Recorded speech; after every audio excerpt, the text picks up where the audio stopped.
Então, boa noite a todos. Vamos iniciar mais um estudo aqui pelo Espiritismo para Todos, do livro Nem Céu nem Inferno, e que possamos ter um estudo fraterno, com respeito, com amizade, buscando o entendimento, né, da doutrina espírita, de tudo o que aconteceu. E nós estamos na página 366, no último parágrafo. Alguém quer iniciar a leitura aí para nós? Quem está inspirado aí para ler?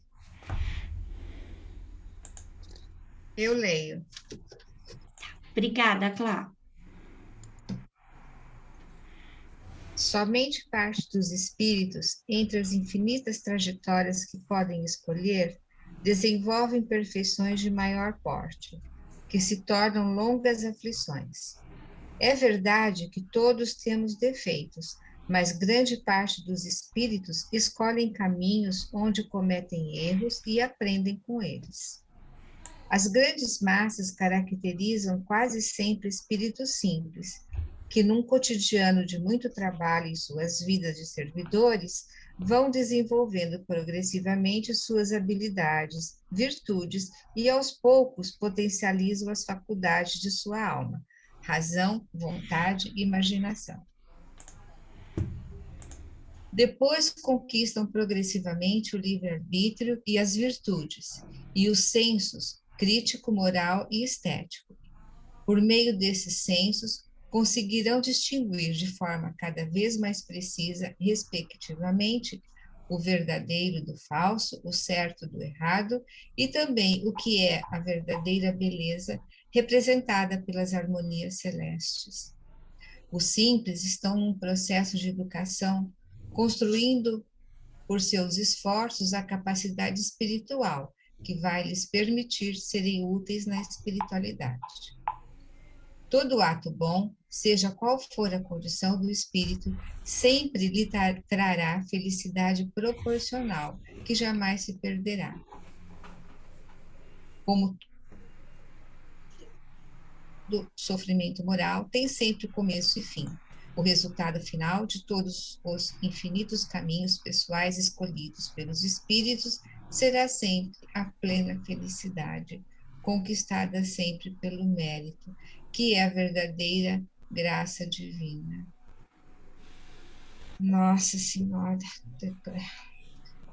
Por Que outro foi, lado, Clarice? não, é tão profundo isso que, porque assim, olha, quando você fala assim, praticar o bem, ok, né? Agora, e quando o ato não é bom, né?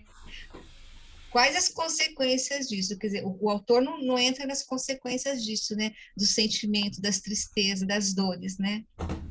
Mas é uma coisa que está intrínseca, né? Então, eu queria chamar, você estava lendo e foi, né, me vindo na mente todo o processo evolutivo do espírito, que o espiritismo nos ensina.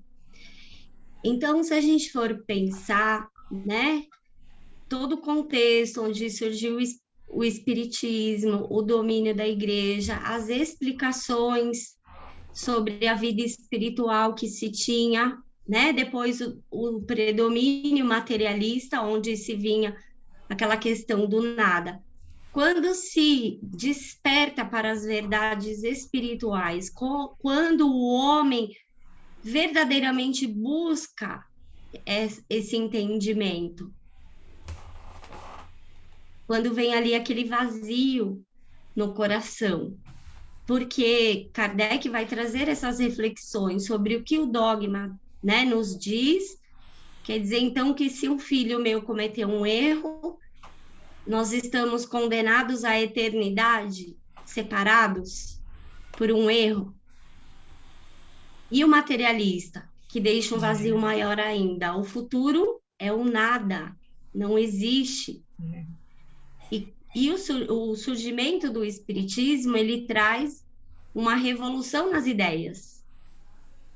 Ele traz um novo entendimento, um novo despertar para as verdades espirituais, que é onde a gente começa a refletir sobre as nossas atitudes, sobre o que estamos fazendo aqui, qual é o nosso objetivo.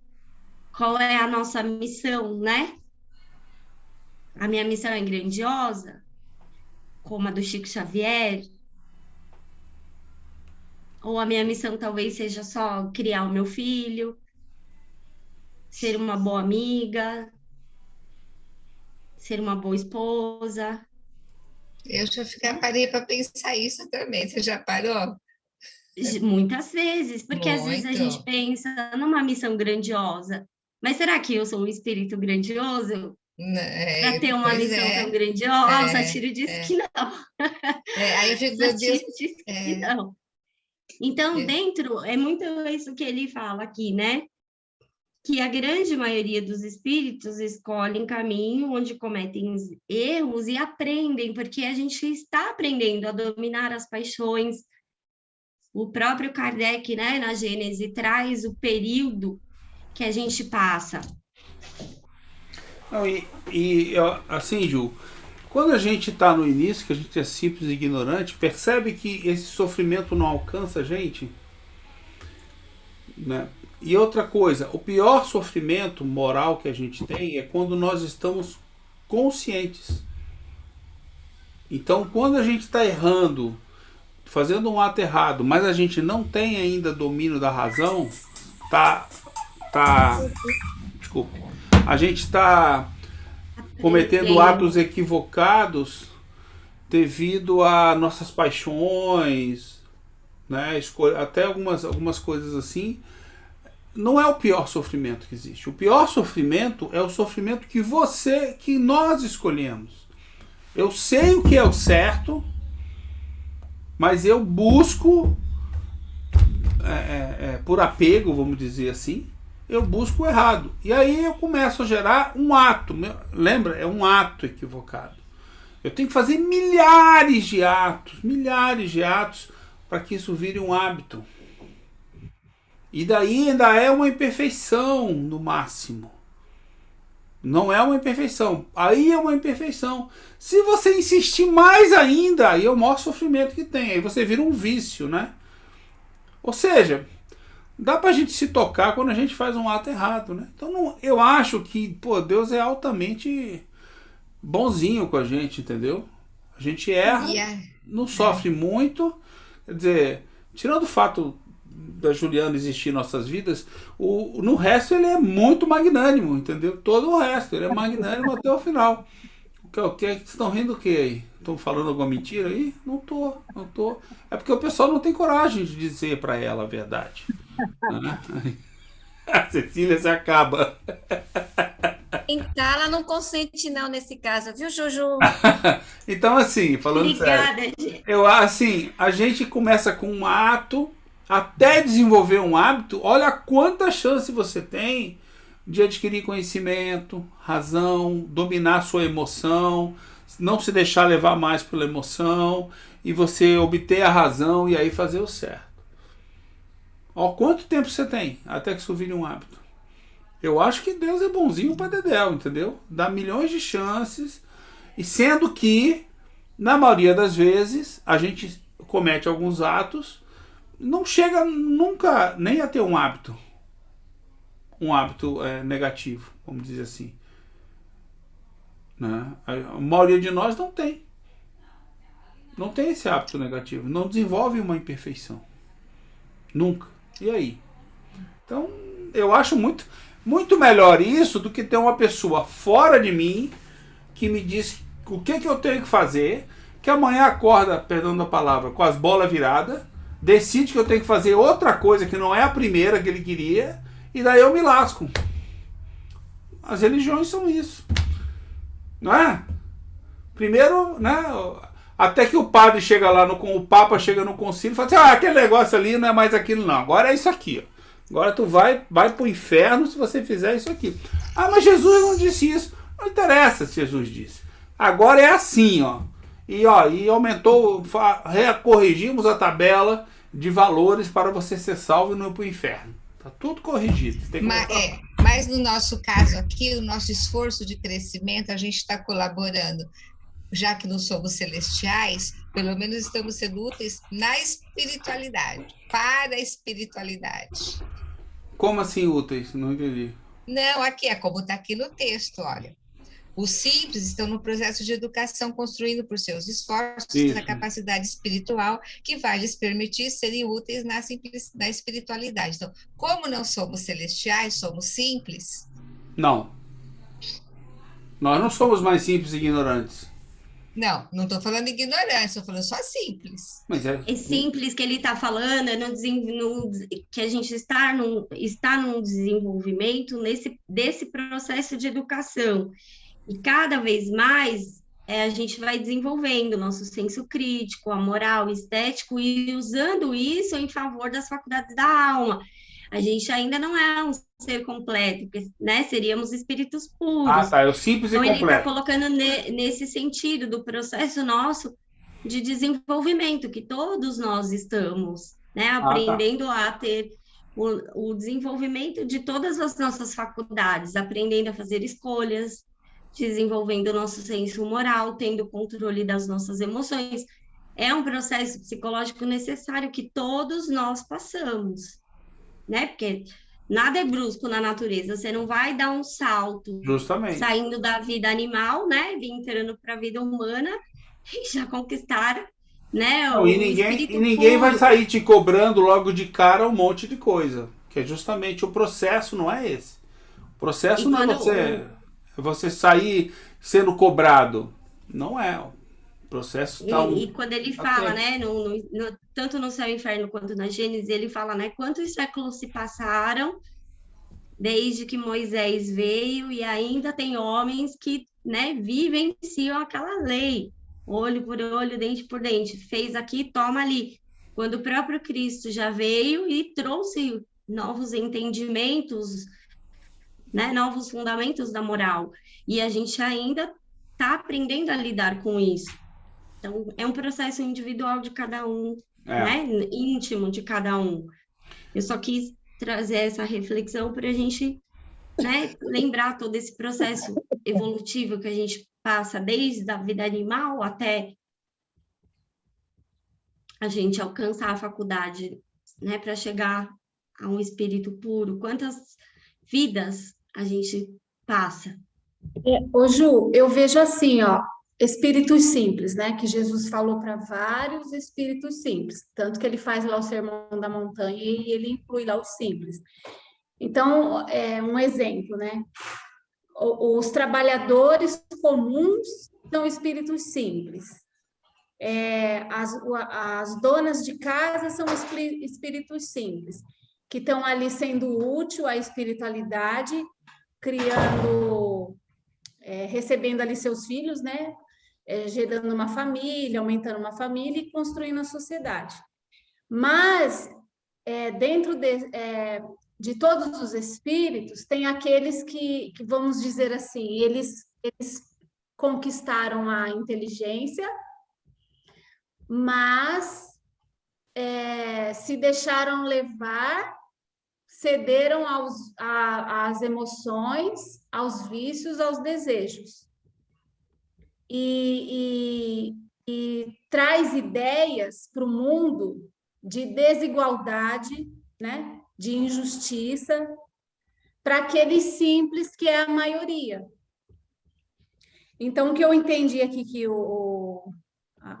quem comentou aqui no livro, que eu não sei se foi o Paulo ou se foi o Lucas, ele tá falando assim, a maioria é de espíritos simples, e alguns que vêm com essas ideias e às vezes transformam uma sociedade não para o bem, mas para o mal. Então, são poucos espíritos, porque a gente às vezes ouve as pessoas falar assim, nossa, o mundo está perdido, todo mundo ruim, a pessoa olha para todo lugar, para ela é todo mundo mal. E não é. Aí tem no caso daquelas pessoas simples que são conduzidas pelas religiões ou por algumas doutrinas. E por elas serem simples, elas não conseguem perceber essa moral que a gente tem escolha, tem a moral autônoma e a moral heterônoma. Então, elas precisam de ter oportunidade de uma educação que vai falar sobre isso, né? Dos vícios, falar dos desejos, falar das emoções, para ela poder escolher e também ela escolher se instruir para que ela desenvolva a razão, né? Ali ela vai começar a inteligência, porque ela é simples, ela tem inteligência, mas é uma inteligência mais modesta. E daí ela desenvolver a razão dela e ela fazer a escolha dela. Mesmo que ela esteja diante de uma sociedade que tem alguns que pervertem a sociedade, ela vai saber fazer a escolha segundo a consciência dela, que vai ser para o bem. Porque se as leis divinas estão na nossa consciência, a gente vai fazer uma escolha para o bem. Eu entendi assim. A Rô, deixa eu fazer uma pausinha aí. A Rô falou, ela tem uma inteligência, mas é mais modesta. Eu vejo assim, inteligência é inteligência. A modestia está, como você usa isso? Aí sim, mas inteligência é inteligência. Não, por exemplo, no que eu entendi que a Rô está falando, por exemplo, vamos pegar um homem de gênio. Kardec trabalha isso na Gênese. Você vê lá uma inteligência que é praticamente inata nele, né? Pegar um espírito, tipo... É de vidas Isaac passadas, Newton. ele já vem acumulando, né, Ju? Ele já então, vem aquilo de vidas passadas. é uma inteligência diferenciada. O que o Kardec vai falar, né, sobre a inteligência? A gente desenvolve vida após vida, a gente adquire conhecimentos, né? A inteligência não é igual para todo mundo, mas no sentido de conhecimento, no meu entendimento que Kardec traz, né? Você vai adquirindo o conhecimento e isso é uma conquista sua. E aí a gente pensar em termos de conhecimento, por exemplo, cada um aqui atua na sua área. Então, o meu conhecimento não é o mesmo da Jerusa. O conhecimento da Jerusa não é o mesmo da Claudete, que não é o mesmo da Carmen. Cada um tem a sua especificidade, que tem a ver com as escolhas daquele espírito, né? Com os propósitos daquele espírito, com a busca dele de entendimento, né? Eu entendi que você falou, mas a inteligência é inteligência. Esses Sim, que são todos têm a inteligência. Exatamente, é porque eles vêm acumulando de outras vidas, mas ele é inteligente como eu, como todo mundo. Aí você trabalha com essa inteligência de uma forma, eu de uma outra forma, mas ela é igual. Cabe a mim saber lidar com isso. E eu não vou saber lidar com ela. Porque ter a inteligência... Uma encarnação só. Então, são várias Ter a inteligência não significa que você tem um senso moral desenvolvido. Não, mas não falei de moral, né? Só falei da mas eu estou trazendo aqui para reflexão, né? Tá. Ter a inteligência não significa que a gente tem... Porque tem pessoas que usam a inteligência para as más escolhas. Com certeza. Ô, Ju, se tiver incorreto, você fala aí. A primeira inteligência que a gente começa a desenvolver é a instintiva. Mas aí não é inteligência. Né? Que são desejos e que são as paixões, não é isso? É a primeira inteligência que a gente começa a desenvolver. O instinto, ele é diferente das paixões. São duas forças, desejo. Mas são forças diferentes. Então, a gente começa a desenvolver primeiro a inteligência instintiva, que é quando a gente ainda está naquela evolução de animal. Vamos dizer assim, o macaco, o gorila. Você olha para ele e fala assim, nossa, que animal inteligente. Não é inteligente compatível com a minha inteligência de ser humano. Ele é inteligente dentro da classe dele lá e a inteligência instintiva. Sim, mas são almas diferentes. A alma humana da alma animal tem uma diferença.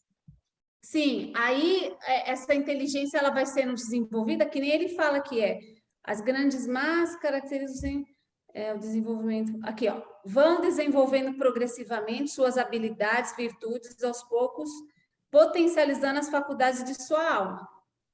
Então, assim, a gente está aprendendo de que a faculdade da alma é razão, vontade e imaginação. Então, a inteligência antecede a razão. E a gente começa lá com a inteligência instintiva. Aí, quando a gente se desperta em ser humano, a gente vai aprender ali, um lidando com o outro e no ambiente. A gente vai desenvolver essa inteligência, tipo, que nem fala, né? O homem percebeu que se ele pegasse uma planta num lugar e plantasse em outro, daria, que ele não precisava ficar no mesmo lugar até morrer. Ele poderia, aí se torna nômade, né? Então, foi uma inteligência, né? Dele perceber, sei lá, a água da chuva, que ele poderia armazenar de alguma maneira a água da chuva. É uma inteligência, ainda é uma inteligência instintiva isso, não é? Eu não acho, É não. uma inteligência rudimentar. Vamos, né, Kardec Aí a usa gente esse começa termo a na viver em Gênesis. sociedade, porque até então eu vivia ali, né?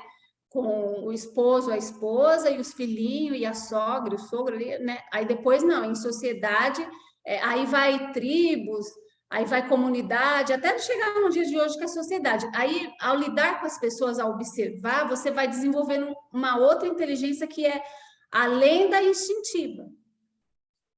Agora, com essa inteligência que a gente vai desenvolvendo, a gente começa a pensar, vamos dizer assim, a filosofar, que eu acho que seria uma ideia, já é uma inteligência indo para a razão, que é a faculdade da alma. Começa a filosofar. Então, a Podemos razão é quando... continuar? Pode. Eu acho que o caminho é por aí. A razão é quando você coloca, né, a sua inteligência na ação do bem. Ou E do aí, mal. por isso que é todo um processo que caminha junto.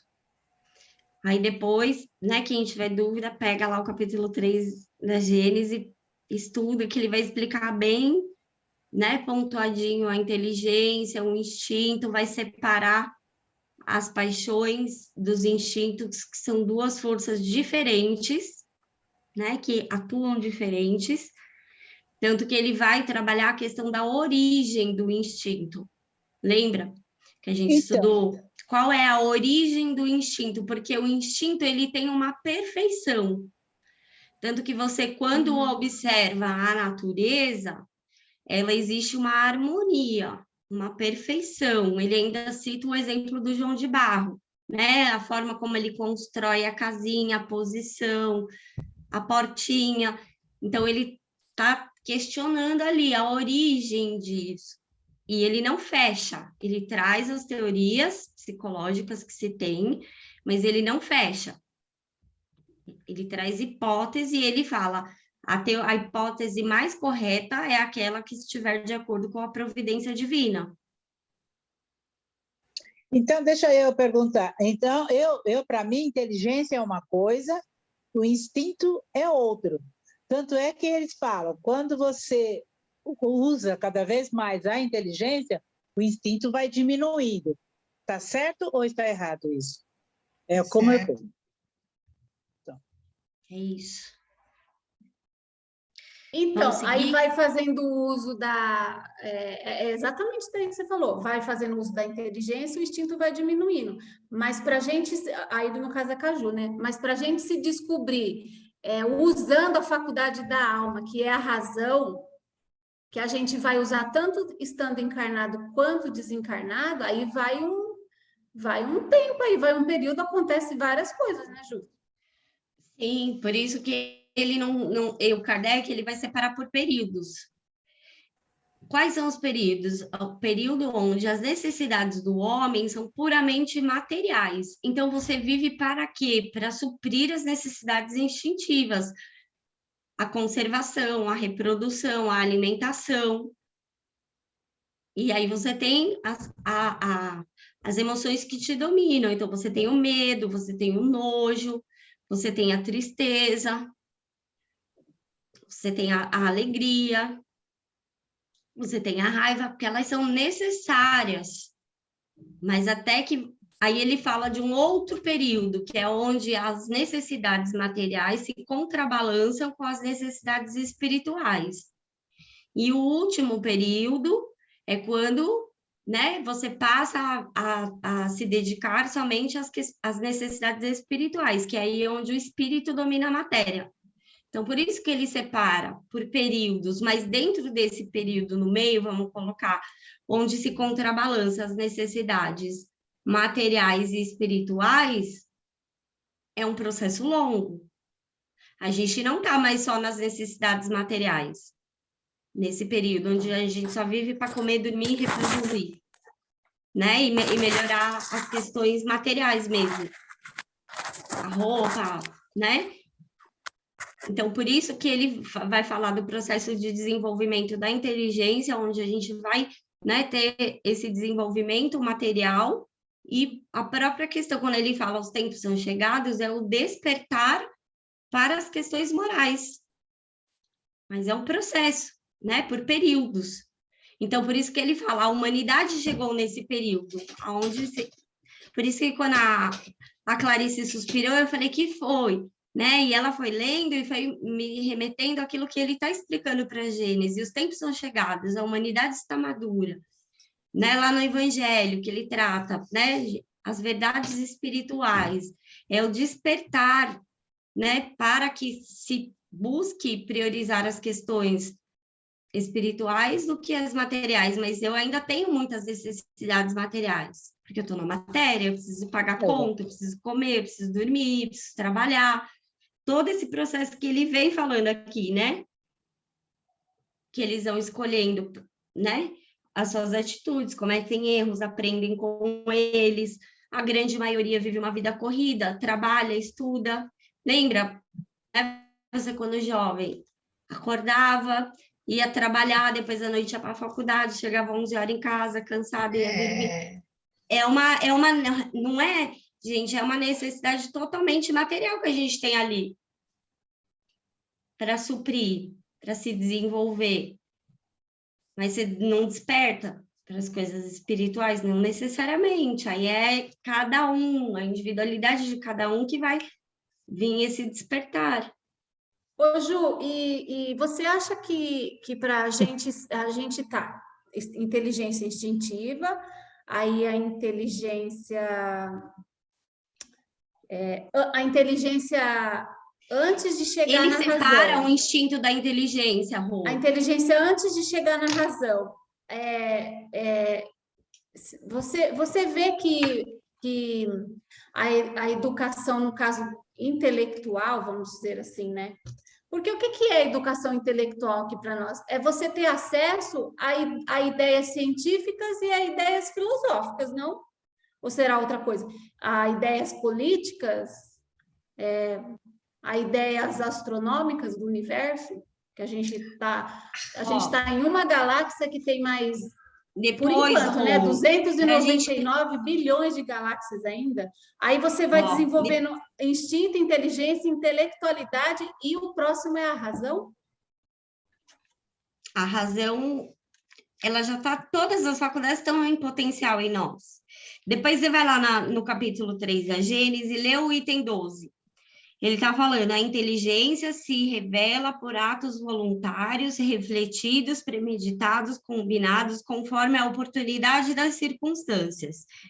É incontestável um atributo exclusivo da alma. Todos os atos mecânicos são instintivos. O ato que denota reflexão e combinação é inteligente. Um é livre e outro não. Porque se ele associa o instinto à origem do instinto e ele busca, né? E a gente vê a harmonia, ele vai explicando, ele traz o desenvolvimento de todas as teorias psicológicas. Então, ele está separando o instinto da inteligência. Então, ele usa a inteligência, o termo inteligência rudimentar, porque você ainda não tem conhecimento, você não desenvolveu o entendimento. Tanto que ele vai falar, quando ele vai falar do espiritismo, da fé, a fé. O que é a fé? Para você crer, você precisa compreender, porque senão se torna cego, igual o instinto. Alguém diz, eu acredito, e é isso. É mecânico. Não estou usando o atributo da alma, mas é um processo necessário que a gente passa, todos os seres. Mas depois, quem tiver mais dúvida, porque lá ele aprofunda bastante, né? E ele vai desenvolver o tema. Tá bom? Vamos seguir? Vamos. Por outro lado, quando o espírito, em consequência de suas más escolhas e de um entendimento equivocado da vida, a partir do orgulho e do egoísmo, cria para si mesmo o hábito da imperfeição ou vício, terá como resposta da lei natural o sofrimento moral, que a chamamos de castigo. Mas ele é uma condição ou estado temporário, e a duração dessa sensação desagradável do espírito depende de ele se arrepender por sua livre vontade. Desse modo, explica Kardec, essas penas temporárias são ao mesmo tempo os castigos e os remédios que devem ajudar a curar as feridas do mal. Céu e Inferno, edição original, capítulo 3, item 23. Assim podemos interpretar, para ajudar a compreensão dessas leis, que os espíritos simples estão na vida como numa escola de aplicação, e os espíritos inferiores como doentes do hospital. Portanto, quando dizem Só um que desse mundo é uma momentinho. casa prisional de correção, Agora que eu me dei conta disso, né? Ele fala aqui espíritos simples e espíritos inferiores. Quando ele fala espíritos inferiores, é porque desenvolve os vícios, né? E espírito simples é que ainda não desenvolveu a razão, a inteligência e a razão. Simples é que ele está no processo de desenvolvimento natural. Eu entendo que ele está falando do processo de desenvolvimento natural do espírito. Ele não desenvolveu nem a vontade, nem a razão ainda. Não, ele está em desenvolvimento das faculdades, mas não tem o domínio delas. E os inferiores já têm, e aí eles se deixam levar pelo vício, pelo egoísmo. Cadê a parte que leu o vício aqui? Então, aí a gente tem que separar as circunstâncias... Hábito de imperfeição ou vício, que seriam os espíritos inferiores. Aí a gente tem que separar as circunstâncias, a situação em que aquele espírito tem aquela determinada dificuldade em lidar com aquela situação. Em que situação ele desenvolveu a imperfeição? Em todas. Porque, psicologicamente, a gente tem que sempre pensar nisso. Kardec, quando vai falar da parte psicológica, ele sempre coloca a circunstância, a intenção, o pensamento, o entendimento daquele espírito. Porque cada um é um. Quando a gente for ver os exemplos, vamos pegar a situação mesma. Suicídio, cada um vivenciou de uma forma, cada um entendeu de uma forma e cada um despertou de uma forma. É um processo individual. E aqui ele coloca, né? Os espíritos simples estão na vida como numa escola de aplicação. Já os inferiores são doentes no hospital. Muito legal. Assim, lá na página anterior, na 366, ele fala do cotidiano dos espíritos simples. As grandes massas caracterizam quase sempre espíritos simples, que num cotidiano de muito trabalho em suas vidas de servidores, vão desenvolvendo progressivamente suas habilidades, virtudes e aos poucos potencializam as faculdades da alma. Esses são os simples. E esses daqui estão numa escola, a Terra é uma escola, né? Enquanto aqueles outros que chegaram no planeta, que vieram para ajudar, mas eles tinham orgulho e aproveitaram da situação, escravizaram os simples, né? Esses daí são os que fala aqui que são inferiores. Tá? Porque eu entendo inferior no sentido moral. Porque tinham orgulho e egoísmo. Exato. né? Mas olha, eu me enquadro aqui como espírito simples, porque eu ainda estou em desenvolvimento e muito que preciso desenvolver. Virtude, habilidade. Eu acho que você está certa, é isso mesmo. Porque Então, da onde... Diga, Mari. Então, porque antes dos espíritos simples, ele disse que os espíritos que aqui chegaram, né, no início das civilizações, eles já vieram com orgulho e egoísmo desenvolvidos. Esses são os espíritos que ele trata como inferiores. Inferiores. Isso. E E da olha que onde interessante, né? A inversão de ideia, né? De achar que as pessoas simples que são as inferiores e as pessoas Não. inferiores que são as inteligentes, as intelectuais. Então, Mas, da onde que o Paulo tira esse termo? Escola de aplicação, está lá na Gênese, na página 231, quando Kardec vai explicar o processo do espírito. A encarnação do espírito não é nem constante nem perpétua, mas apenas transitória. Deixando um corpo, ele não retoma outro instantaneamente. E aí ele está explicando, né? Aí ele fala, no intervalo das suas encarnações, o espírito progride igualmente, no sentido de que aproveita para seu adiantamento os conhecimentos e a experiência adquiridos durante a vida corporal.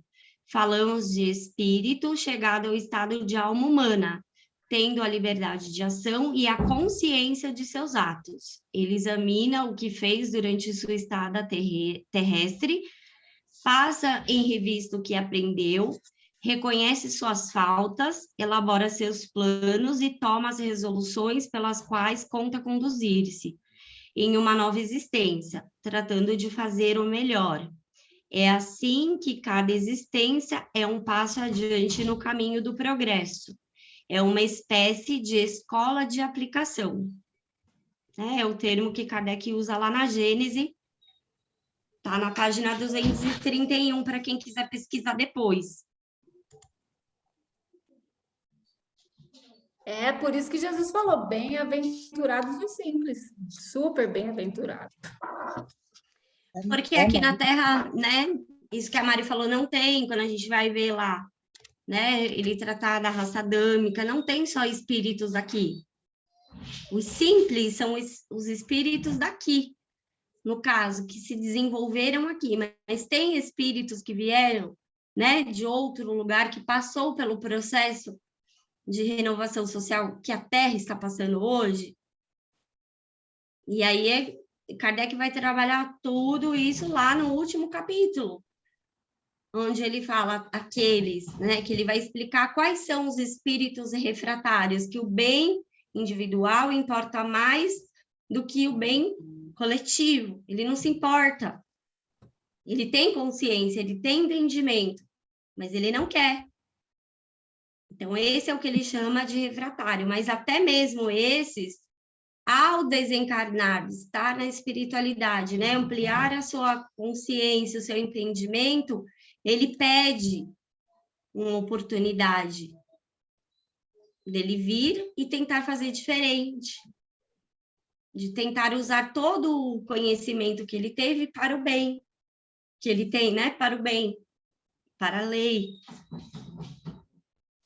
Tem um livro do Emmanuel, que eu não lembro o nome agora, que ele descreve mais ou menos isso. Daí ele conta lá que os espíritos, eles fazem essa avaliação na espiritualidade e vêm com o propósito de melhorar, de fazer o bem para todos. Mas chega aqui, eles se deixam levar pelos os vícios antigos, né?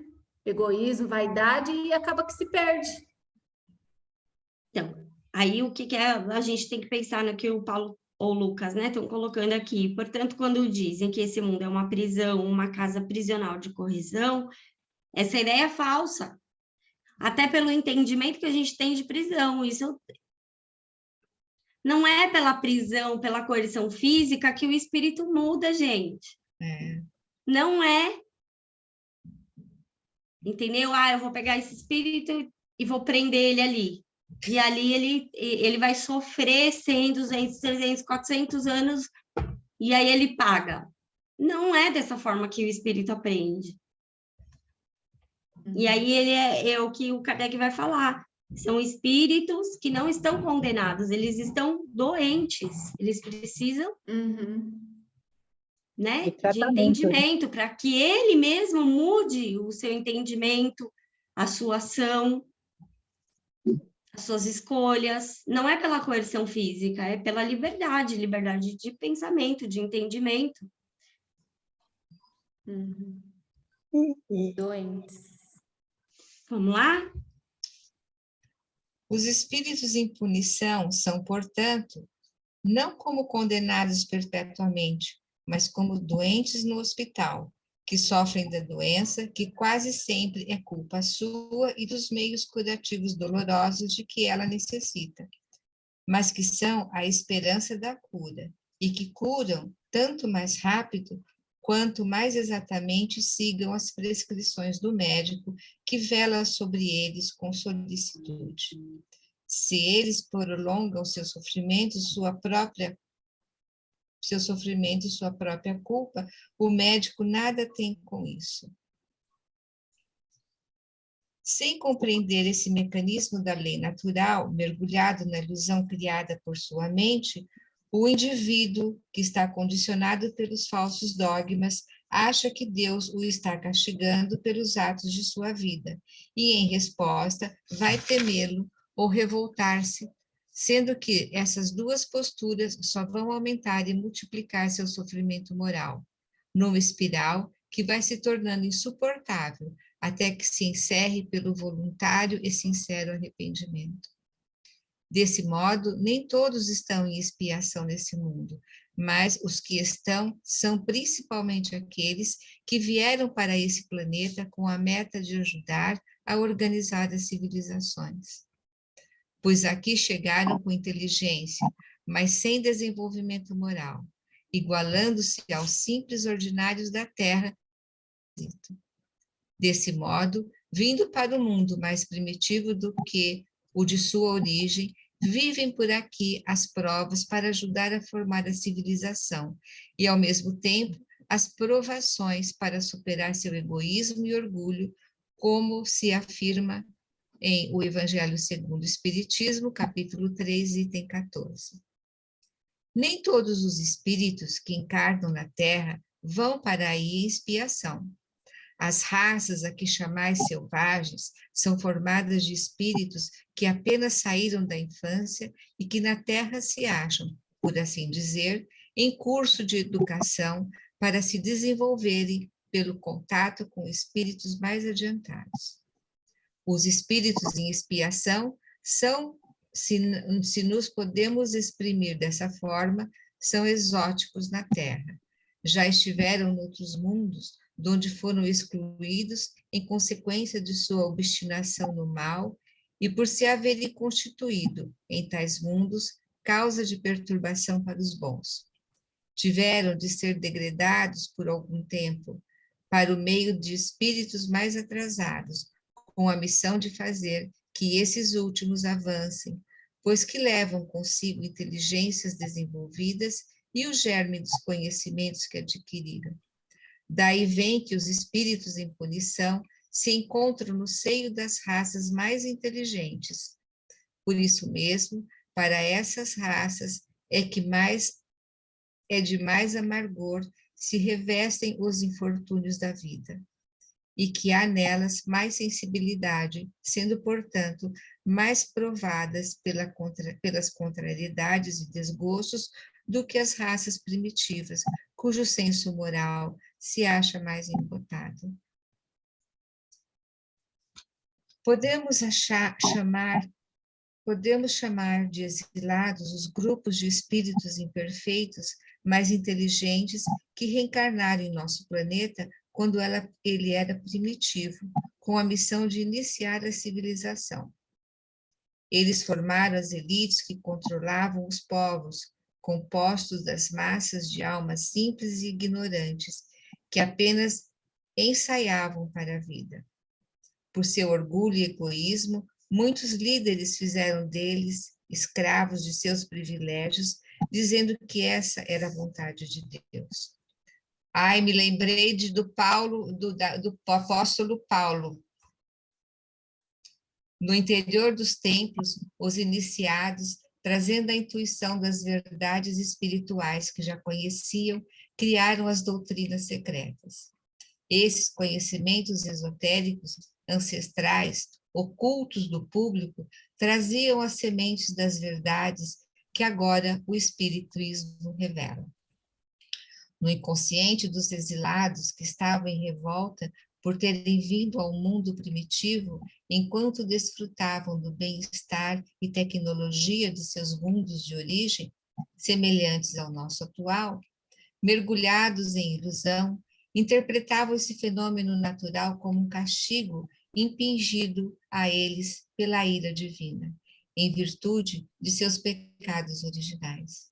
Imaginam que sofreram uma queda, interpretam as dificuldades extremas que enfrentam como sendo punição, vingança divina em resposta aos erros e revoltas que estavam cometendo no mundo de onde vieram.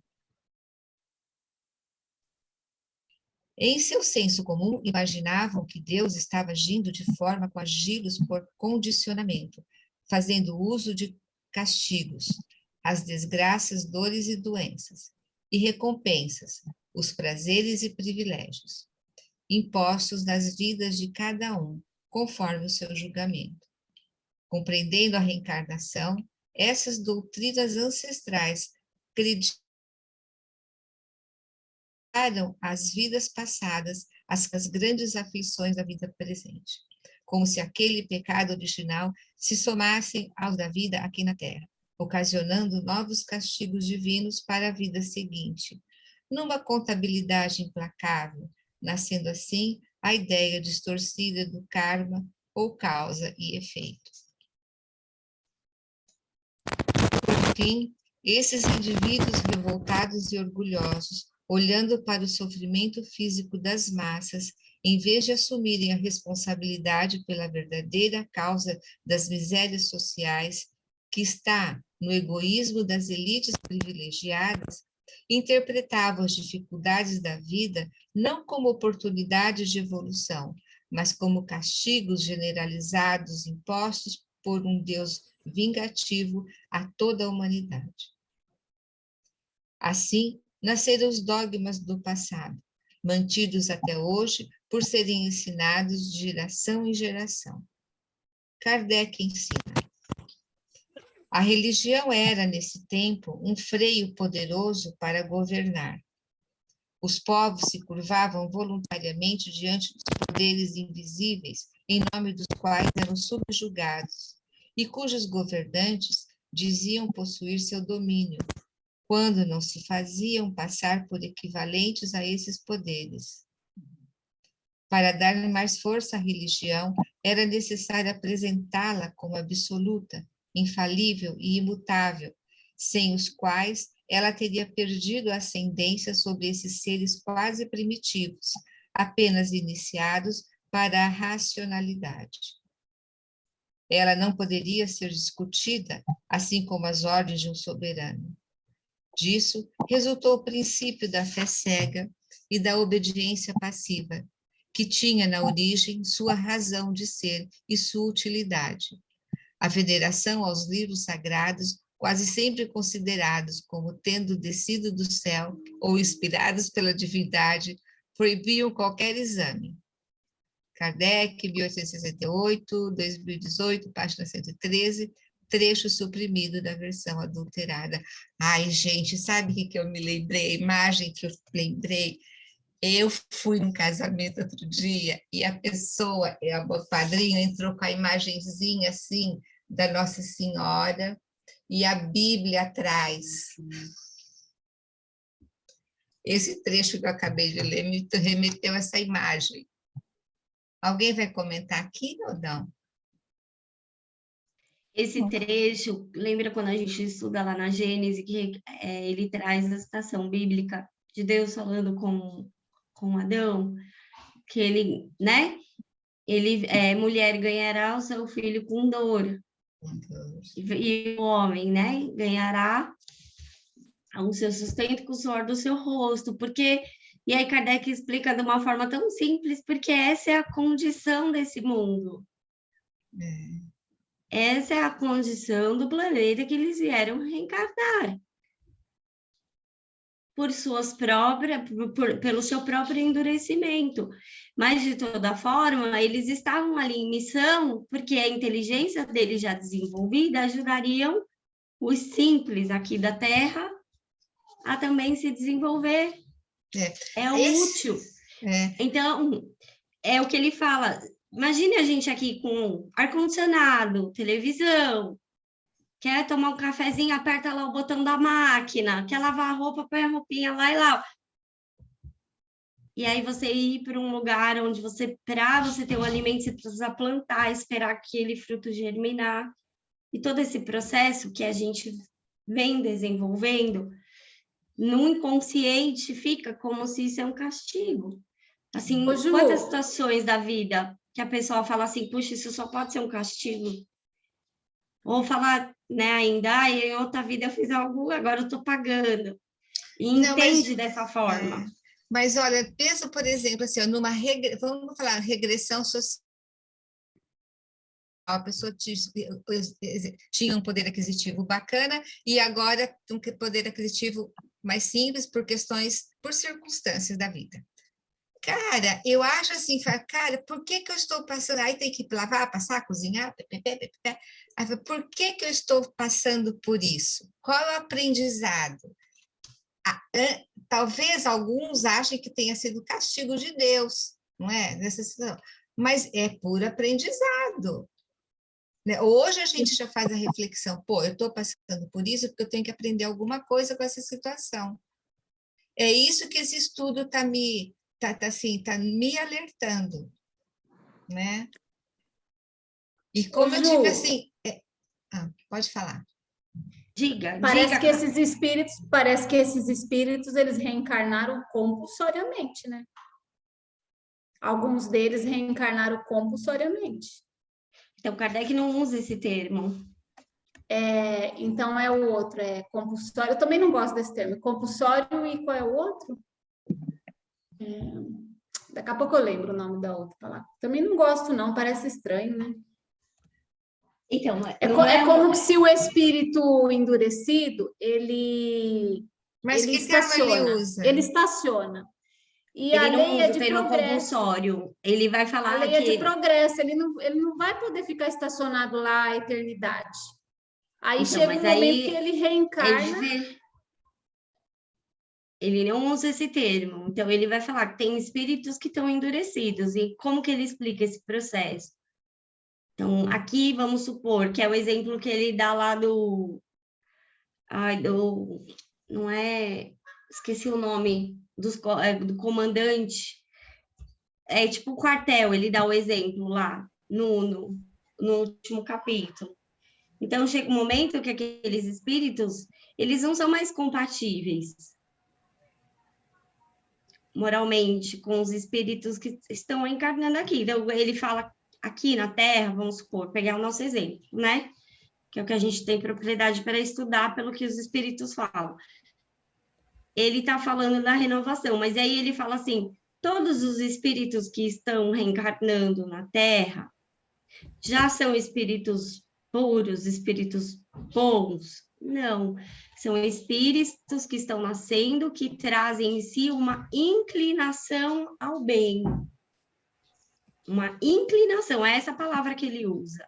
Então, automaticamente, espíritos que já têm a faculdade, né, ali do livre-arbítrio desenvolvida, já tem a consciência, o entendimento, e mesmo assim insiste, é uma consequência natural ele não vir mais aqui, porque ele muito mais prejudicaria do que ajudaria no progresso do planeta. Ô, Ju, lembrando... Peraí, Dantinho. Ô, Ju, eu falo no começo. Fechou seu microfone, Mi. É porque meu sobrinho está aqui falando. Não tem problema, deixa ele falar, faz parte. É o pequenininho aqui. Lembrando que nós somos muitos desses aí, né? Nós somos o quê? Não entendi, Mi. Nós somos muitos desses aí, provavelmente fomos nós que fizemos isso tudo aí. Né?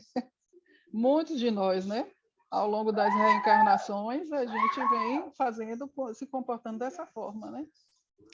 Então, pelo que ele fala aqui, a maioria de nós vem nesse processo do simples, do desenvolvimento do simples, e não desses que já têm a plena consciência, já, né, sabe, e mesmo assim escolhe o bem próprio, pelo egoísmo, pelo orgulho, pela vaidade. Poucos são imperfeitos e endurecidos, né, Ju? Não, o endurecimento não é uma característica de todos nós. E aí a gente também está aqui no mundo para a gente aprender o que, quando ele fala assim, ó, gente, despertar para as questões espirituais, para as verdades espirituais. A gente vive num mundo extremamente materialista. O que é passado para a gente todos os dias que é legal? É você ter dinheiro, é você ter um carro, é você ter um tênis de marca, é você ter aquela jaqueta. Gente, né? Você liga a televisão, você vê a festa da Vogue, do não sei o quê. É a pessoa assim, é uma coisa surreal. É um tênis de 28 mil. Hoje eu gastei 45 mil reais numa loja. Num país onde tem pessoa passando fome. E aí as pessoas idolatram aquela pessoa que tá. Não é uma crítica, é uma reflexão, tá, gente? E aquilo é passado como algo importante, né? Você é visto, você é notado pelo tênis de 50 mil que você está no pé, pelo carro importado que você tem na garagem. E aí, né, o espiritismo aí, quando vai ver a moral da pessoa, você pode ter tudo isso, né? Se você trabalha, se você se esforça, quais são os métodos que você... Mas a maioria não gosto desse termo, mas muitos dos que tem é a custa de um trabalho escravo do outro, quando ele submete ao outro a uma condição desumana de trabalho. É um enriquecimento ilícito, só para a gente refletir, não vamos debater, né? Mas quantas vezes a gente vê ali nas revistas o tênis de 50 mil, a jaqueta, né? E olha, se a gente pensar em quantas marcas não usavam pele de animal, né? Usava aquela estola com a raposa, o rostinho dela morto, e aquilo era moda. Hoje, se você pensar, muitos ativistas colocam aquela pessoa como numa situação até de ela está sendo ridícula, né? De A sua constrangimento roupa mesmo. está cheia de sangue, né? Não é bonito você matar um animal para isso, por uma vulgaridade. Você não tem necessidade disso. E esses então, valores são estimulados, né, Ju? Na realidade, então, são estimulados percebe? nas escolas, né? Principalmente, né? A competição. Você não vê ali uma questão do desenvolvimento da empatia, do auto-amor também, né? De cada um, mas do autoconhecimento. Você vê só competir. Milhares de crianças numa escola competindo uma de ser melhor com a outra.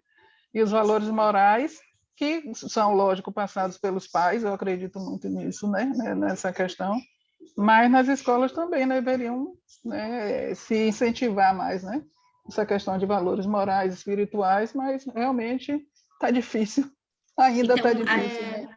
Por isso o Kardec fala, a mudança, ela vem, não adianta a gente esperar a mudança da instituição, é uma luta interna nossa, pela nossa compreensão, pelo nosso entendimento, né? Pela busca de tudo isso, e a gente vai despertando. Será que realmente eu preciso disso? Será que é esse tênis, é essa blusa? Será? Mas isso é um trabalho íntimo de cada um de nós. E aí a gente vai desapegando. Uhum. Porque, né, em verdade, que é o que o Espiritismo fala, o que você leva? Só o conhecimento. E começa em casa, né, Ju? É aquela questão da missão que a gente estava falando mais cedo. Qual é a minha missão? Talvez minha missão seja dentro de casa mesmo, com minha família ali, né? Com meu filho mesmo. Então, não são grandes, nós não somos missionários, muito menos grandes missionários, né? Então, talvez minha missão seja encaminhar aquele filho de forma que ele possa se melhorar moralmente, né? Um pai, uma mãe, um irmão, um vizinho. né? Mas vamos pensar, gente, o que que um mentor faz? Ele não cuida, não ajuda, não intui, não inspira a gente? Eu penso que ser pai e mãe é um treino, é um aprendizado. Com certeza. E olha que aprendizado lindo, porque é sublime você ter um filho, né? É sublime você poder ali gerar aquela vida, ver o desenvolvimento daquela vida, ver ele despertar as suas faculdades, sua inteligência, suas qualidades. Então, né, se a gente tiver esse olhar, é o simples, É verdade. né? Ao mesmo tempo é complexo você ser mãe, ser pai, né? É simples, mas é complexo. Lidando Enquanto, diretamente né, com existe... outras vidas, né? Não é brinquedo. Não é Mal verdade? a gente sabe se cuidar, quanto mais se direcionar. E não é coisa mais linda que, né, quando um filho, né, você tá ali meio, né, meio triste aquele dia, ou tá preocupada com alguma coisa, aí seu filho vem dar mamãe, dá aquele sorriso. Maria, nem me fala. Nossa, gente, não preenche o coração. Então, é no simples que tá as nossas conquistas, é no afeto que a gente deixa, é no amor, né, no respeito, que é nos laços de união que a gente constrói com as pessoas, porque é isso que a gente leva. Né? Senão eu fico fechada em mim mesma, aí eu vou desenvolvendo o orgulho, o egoísmo, eu quero sempre ter mais, eu quero sempre ter o melhor, e não importa o outro. Então, é sobre isso, né, que a gente vai refletindo sobre, né, o que o Espiritismo traz, mas a gente vai caminhando. Eu comecei a ler aquele livro Tratado Elementar de Filosofia, né, de Paul Janet, aquele que é bem grossão, e daí eu estava lendo lá da moral do dever. Aí você tem dever para consigo mesmo, para com Deus, para com o próximo e para com os animais.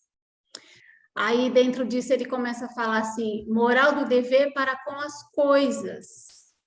Aí, dentro das coisas, ele fala moral do dever para com as plantas e para com a terra. Aí, ele vai falar moral do dever em relação à vestimenta, né? A roupa, porque seu corpo precisa de uma proteção. Aí, entra na moral do dever para consigo mesmo, né? De sobrevivência.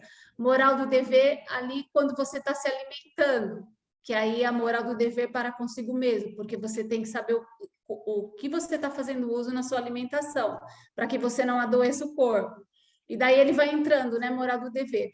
Aí, pensa que uma filosofia dessa esteve durante 20 anos disponível para algumas sociedades, e que acredito que formou uma geração, porque se é 20 anos, formou uma geração. E daí, por isso que Kardec fala lá, que a maioria dos espíritas eram espiritualistas, porque eles tinham conhecimento dessa filosofia, né, espiritualista. E isso retornando para conhecimento público, conhecimento de todos, a gente vai fazendo um uso racional de tudo isso. Aí a gente vai usando essa moral do dever, né? Aí você vai moral do dever para com isso, para com aquilo outro. Então, você não vai fazer condicionado. Ah, eu vou comprar um sapato. Aí você vai lá condicionado e compra lá o sapato. Ah, eu vou comprar um imóvel, um pedaço de terra. Aí você vai lá condicionado e compra lá. Porque quando eu falo condicionado, é com os interesses daquelas pessoas que têm interesse material. Ela quer o lucro dela. Ela não está nem aí para a moral disso. Ela quer o lucro dela. Mas aí a gente pensa no processo do indivíduo. Que seria uma Você moral ainda está vivendo numa moral externa. Tipo, algo externo me diz o que eu devo ou não fazer. Agora, se você entendeu? tem como parâmetro... Mas é um processo. Agora, se você tem como parâmetro essa moral do dever, né? Você aprende ali junto à sua família, quando você entra na escola, você aprende, você entra no colégio, você aprende, na universidade e na vida social, dificilmente você vai tomar uma decisão condicionado, né? Penso eu, dificilmente você vai tomar uma decisão condicionado, porque você vai avaliar qual a moral do dever que eu tenho para com, né, isso que está diante de mim, né? Aí tem todos esses que ele vai citando lá. Aí, imagina a sociedade como muda da água, do vinho para a água do vinho, né? Muda totalmente. Aí você imagina, se em 20 anos o espiritualismo racional produziu um monte de pessoas pensando ideias de moral autônoma, imagine em 100 anos, a nossa humanidade aqui, em 100 anos, tendo acesso a essa moral autônoma, que a gente vai evoluir bastante. E aí entra naquilo que o Sócrates ele fala bastante, que é temperança, né? De você vai fazer um uso, sim, das coisas, mas você vai fazer um uso racional, com lógica, você respeitando a ciência, respeitando a natureza, né? Respeitando tudo. Aí dá tudo certo. Mas é um processo, né? É um processo. Adquirir. Então, se a gente vê, né? Por exemplo, lá tem um artigo na Revista Espírita que Kardec vai falar sobre o surgimento do espiritismo. Então, ele fala, né? Por que ele nasce, né? Com os fenômenos nos Estados Unidos e se desenvolve na Europa. Cada povo, cada lugar tem as suas características, tem o seu processo de desenvolvimento, né? Então, a gente tem que pensar na coletividade, mas também na individualidade. E da mudança individual que se torna uma mudança coletiva.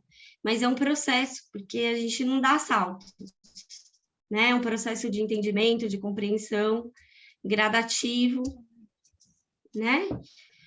E vamos seguir.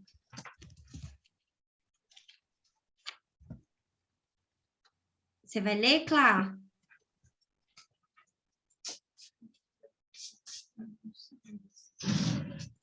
Clarice? Ela baixou. Ela deu uma acho que ela foi pegar alguma coisa que pode ter caído.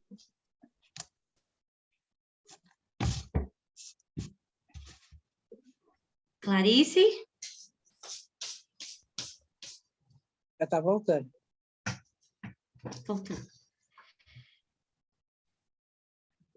Você pode seguir lendo, Clá? Ah, sim, vou continuar. Obrigada. Vamos terminar. Nos tempos, né? Nos tempos passados, a verdadeira compreensão das leis da alma era reservada aos mais avançados iniciados, guardada como o mais alto segredo dos tempos. No Egito Antigo, por exemplo, caso um iniciado as revelasse, quer dizer, as leis da alma, para o povo, a pena era de morte para os dois. O que vem fazer o Espiritismo nesse momento em que os bons espíritos operam a regeneração da humanidade? Levar a todos essa boa nova, o entendimento consolador das leis da justiça divina. Trazer esperança ao mundo, a certeza de que seremos livres, vivendo em paz, fruto de nossa própria conquista. Esse objetivo será alcançado por meio da mais ampla educação moral, cuja revolução a doutrina espírita inspira. O Espiritismo denuncia como falsos os dogmas criados pelos homens para seus anseios de dominação e privilégios. Também demonstra o equívoco das doutrinas do nada, do materialismo sensualista e orgulhoso. Ele dá à humanidade uma compreensão acessível da autonomia moral, da liberdade de pensamento e de consciência. Ele incentiva o uso da imaginação, que inspira a humanidade a antever as harmonias celestes, que dá aos espíritos as mais altas condições de felicidade. Essa imaginação se transforma em criatividade e arte. São as mais belas representações do que é bem, do que é bom, belo e verdadeiro. Representações da unidade divina na diversidade absoluta que é a sua criação. Teatro, poesia, pintura, música, filmes, toda expressão inspirada pela doutrina espírita trará esperança ao mundo. Ai, que lindo, né? Só uma pausa. Vai sair no... Já deve estar nos cinemas já. Não sei se vocês souberam. O filme do Arigó. Vai estar a Juliana Paz e acho que o Selton Mello. Em outubro. Já era para ter lançado esse filme antes da pandemia, na verdade, né? Acho que ele está mais de 2 anos pronto. É o irmão do Selton Mello, não é o Selton Mello. Então é o Dalton. É. Então. Eu estou ansiosíssima para ir assistir. Só que aqui é uma cidade, no cinema da cidade aqui não tem. Aí tem só na cidade próxima, que é 40 minutos de carro. Aí tem que esperar uma carona para eu poder ir. Que cidade você está, Rô? Eu estou em Pindamonhangaba. Pinda. Vem a São José. Então, o cinema que vai ter é o de São José. É o de São José, daí eu tenho que ir. É isso aí. Aí você vem aqui. Aí, já marca com a Clarice e já vem aqui em casa.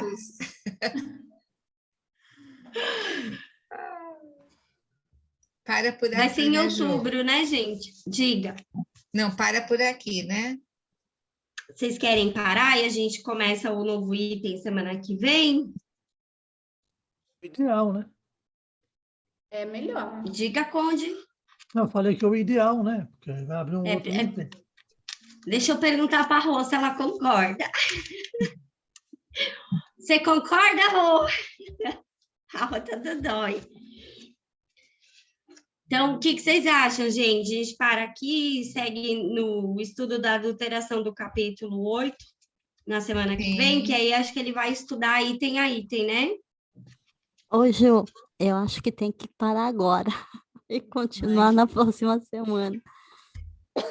Então, a Rô assinou embaixo, então tá tudo certo. É isso, pessoal. Alguém quer fazer algum comentário? Isso, Ju. Então, paramos aqui, né, na 370. Certo? Certo. Ninguém quer comentar mais nada? Podemos encerrar? Ô, Ju, só uma observação, né, a respeito do filme do Zé Arigó, né? Eu não li nada sobre o filme, mas o que a gente sabe do Zé Arigó, o filme vai explorar o fenômeno que ele era médium e fazia aquelas curas, Mas, assim, eu não vi nenhum filme até agora que vá à filosofia espírita, entendeu? Mas ele não que era aborde espírita. a filosofia no sentido da moral, da transformação moral. Mas o Arigó era católico. Pois é. Então, eu não acho que acrescenta Nem vai esperar nada. a filosofia espiritual dele, porque ele não vai ter. Ele sempre se definiu como um católico, que nem o João de Deus. Então, eu acho que ele é católico, esses filmes não acrescentam nada para a doutrina espírita, entendeu?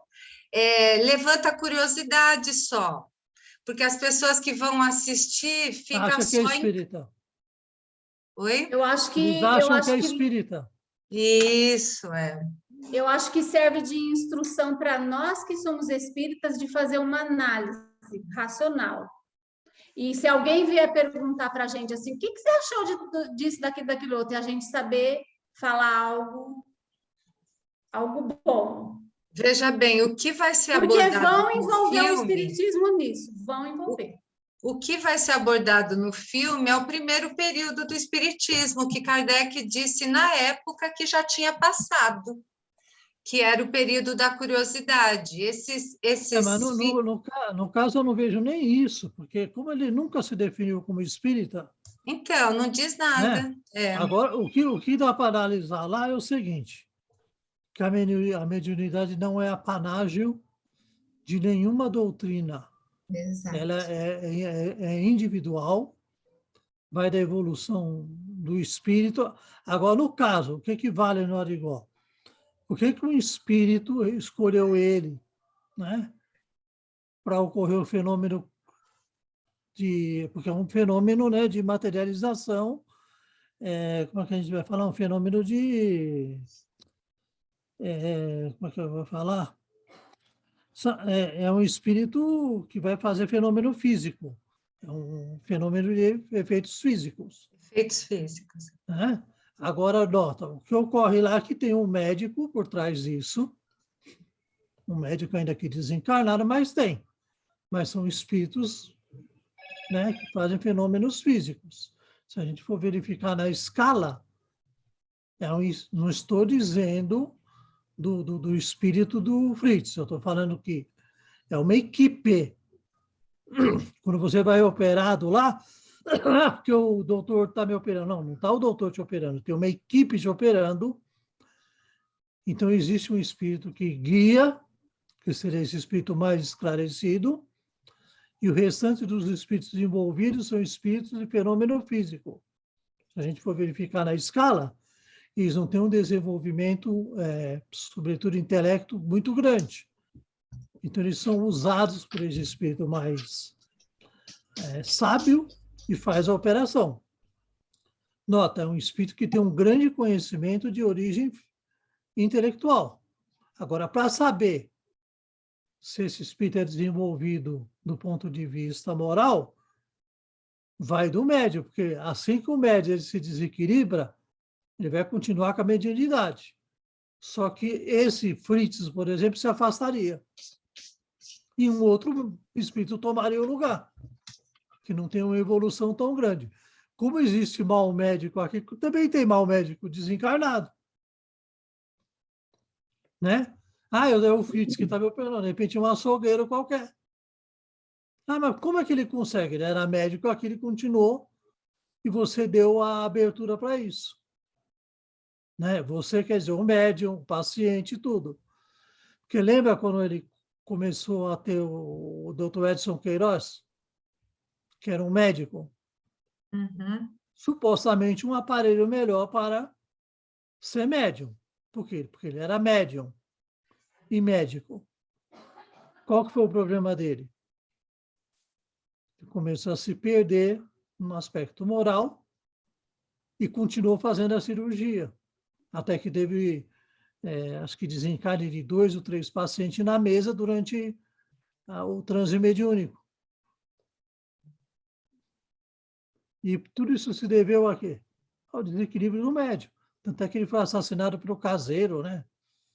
Uma coisa meio feia. Então, a gente tem de saber separar isso. Porque o que vai? O médico de cura. Gente, espírito de cura, né? Médium de cura é extremamente raro. O que existe são médiums de fenômenos físicos, efeitos físicos. Não são médiums de cura, são médiums de efeitos físicos. Nós estamos confundindo mediunidade de cura, que o Fritz, né, no caso o Arigó, não era um médium de cura. Ele era um médium de efeitos físicos. Que por ser uma pessoa católica ou não, que tinha uma certa conduta moral, ele fez muita coisa boa. Porque ele tinha uma conduta moral. Já a coisa que o João de Deus tinha e perdeu. Né? Então, é difícil. Agora, o cara tinha conhecimento espírita, até digo assim, no caso do Arigó não, mas no caso do João de Deus, ainda bem que não, né? Que se ele se definisse como espírita desde o começo, seria uma nódoa para o espiritismo, né? É verdade. Mas ele nunca se definiu. Tanto é que o centro dele é o nome do jesuíta que fundou a ordem, né? Inácio de Loyola, o Papa Negro. Ele era o frequentador da missa assíduo. Ele conseguiu toda o clero da região, né, aos pés dele, lá na região onde ele operava, o João de Deus. Criou uma cidade em volta dele. E acabou, é que nem um garimpo. Né? É uma impressão que eu tenho, um garimpo. Vai construir aquela riqueza ilusória e, de repente, acaba tudo. Por quê? Porque não tem nada de bom. Não se criou base nenhuma. Não tem estudo, não teve educação, não teve nada. No caso do Arigó, não. O Arigó é um fenômeno para a gente analisar de outro ponto de vista, né? Que o Arigó também ele foi muito perseguido, né? Ele foi extremamente perseguido, inclusive pelo clero. Isso porque ele não se dizia espírita. Imagina se ele se dissesse, em Minas Gerais. Então é uma coisa. Agora, eu vi alguns documentários do Arigó, filmagens feitas, é a coisa de você ficar assim, altamente pensativo de todos aqueles fenômenos, assim como eu vi muitos do Edson Queiroz, na época que ele estava no auge. Inclusive, quando a Tupi gravava as operações do Arigó, do Edson Queiroz, existia até interferência na gravação. Os aparelhos sentiam interferência de alguma coisa lá que atrapalhava eles. Era muito interessante, né? E era tudo gravação por pessoas que queriam pegar e denegrir a imagem, né? Isso que era mais interessante. Você pegar os câmeras, tudo, eles queriam pegar a fraude. E não pegaram porque não existia. Vale a pena? Vale. Mas tem que colocar isso na cabeça. Não é espiritismo, são fenômenos físicos. É um espírito quase batedores. Agora, como é que pode operar? Porque você tem que analisar que esses espíritos eles servem a espíritos mais instruídos. Daí vem o uso do ectoplasma, de tudo. Como, durante a codificação, muitos desses espíritos aí estavam requisitados pelos espíritos superiores para serem estudados os fenômenos. Aqui na Bahia, Conde, Carlos Alberto Loureiro, que é do centro de Lucas, aqui, né? Do centro na Cidade Baixa, ele Carlos fez muitos Bernardo experimentos. Loureiro, né? Eu falei errado. Ele fez muitos experimentos com José Medrado, que ele tem um centro espírita aqui, conhece, né? A Cidade da Luz. Já li alguma coisa do Medrado, mas eu acho ele muito... histriônico. Hã? Eu acho muito místico. Com certeza. Muito místico. Com certeza. Eu já frequentei muito o centro dele lá, sabe? E ele realmente tem assim, um misticismo muito grande. Ele engloba um monte de coisa assim. Embora ele não aceite também, ele tem uma certa rixa com a Federação Espírita, não é chamado para nada ele, entendeu? Aqui na Bahia é meio que deixado de lado ele, né? Mas, assim, ele tem uma conduta mais autônoma do que heterônoma, embora ele tenha esse misticismo, sabe? Mas ele nunca acreditou nessa questão, assim, de karma, de predestinação, como muitos outros centros aqui da Bahia acreditam, não. A própria FEB daqui, né? Tem uns fenômenos bem interessantes deles. Tem ele materializando a noiva. Isso, eu nem era espírita ainda, eu acho que era 1982 ou 70, alguma coisa assim. Gente, eu sei que fenômeno acaba desequilibrando o médium, não importa qual o médium. Por quê? O que acontece? Eu tenho um exemplo, por exemplo, na minha casa lá. Tinha um senhor simples, com a esposa lá, ele era médium há muito tempo da casa, e não sei que cargas d'água lá começou a materializar sem domínio, né? Às vezes ocorria, às vezes não ocorria. O copo desaparecia e aparecia em outro lugar dentro da casa espírita. E ele ficou todo... Aí um dia eu conversei com ele, que ele veio até falar, nossa, quer dizer que aquele copo que sumiu apareceu aí no sábado? Eu falei, apareceu. E ele todo alegre. Eu falei, mas, Zé, qual a utilidade de um copo aparecer ou desaparecer. O que isso vai mudar a vida de alguém?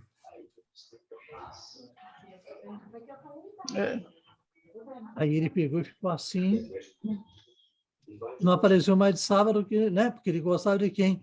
Ai, como é que foi? Contar só. Eu falei, eu não estou vendo utilidade no copo sumir e aparecer no dia seguinte um copo que surgir de repente na frente de todo mundo. Qual a utilidade disso? Se está com metade da água que estava, se está com a mesma quantidade de água, o que isso vai modificar alguém?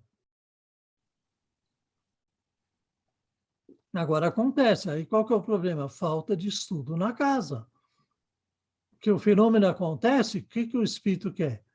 Se você pegar e começar a analisar aquilo do ponto de vista mais profundo, quais os espíritos que vão surgir lá? Vão surgir espíritos que querem estudo.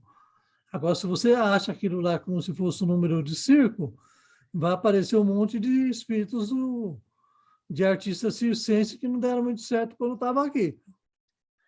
Não vai resolver nada. Né? Eu não conheço o José Medrado pessoalmente. Às vezes ele vem em São Paulo, porque aqui ele tem um público cativo. Né? Tem. Aqui em Salvador também. Né? Inclusive, tem a Noite da Gratidão aqui, em dezembro, em que ele incorpora o Dr. Bezerra. E, assim, eu já fui algumas vezes, entendeu? Como é que é o Dr. Bezerra dele? Como que é? Vixe, como é que é? Assim, por exemplo, quando você pega o do Divaldo, parece que é um homem de 90 anos recebendo o Matusalém de 900. É verdade. Né? Agora, como é que é o Dr. Bezerra? Ele é enérgico, ele é aquele que fica falando parecendo Papai Noel? Não, ele é meio tipo um velhinho assim, um octogenário, entendeu? Que vai andando acompanhado por outra pessoa. Já não é o Bezerra, pode esquecer. Eu falo que não já, é porque o Bezerra... Já me disseram o Bezerra, gente, o Bezerra era um militar, não morreu octogenário, ele morreu com 60 anos, 60 e poucos anos. Ele morreu em 900, acho que ele é de 34, 35, por aí. Então, tinha uns 64, 65 anos. Ele era um deputado enérgico, direto. Não estou dizendo que ele era mal educado, estou dizendo que ele era enérgico. Não, que é diferente, lógico. Enérgico, é um cara que não tinha papas na língua, não era mal educado, ele era enérgico, ele falava firme. Não é que ele ficava dando voltas, falando baixo, não. A voz dele era uma voz enérgica que falava direto. Então, essas pessoas que quando é o médium, por exemplo, que está recebendo o médium aquele estilo Chico, que a gente já conhece, a gente vê que é o médium que está segurando o espírito. Agora tem alguns médios aí que recebem. Você vê, o médium já é enérgico, vê um espírito falar tudo mansinho. Então, desculpa, não é o Bezerra. É um espírito fazendo passar por ele. O tom de voz dele é firme, geralmente é firme, mas aquela voz que eu sinto como de um octogenário, entendeu? Não é de um